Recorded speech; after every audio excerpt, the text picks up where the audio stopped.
ये है radio GVA Pakistan digital. सैलाब मुतासिरीन पर खुसूसी रिपोर्ट। सैलाब ने मुल्क के बड़े हिस्से को अपनी लपेट में ले लिया है। रिपोर्टों के मुताबिक सैलाबी इलाकों में तकरीबन 80% लोग अपने घरों से महरूम हो चुके हैं। वो कैंपस या सड़कों पर जिंदगी गुजारने पर मजबूर हैं।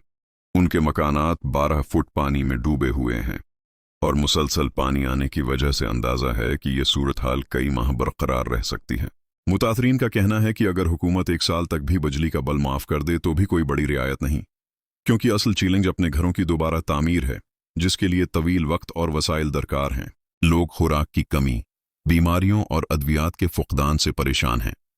जानवरों की खुराक भी नापीद हो रही है। इसके साथ साथ इनाज की ज़ख़ीरा अंदूज़ी और महंगाई ने अवाम की मुश्किलात को कई गुना बढ़ा दिया है।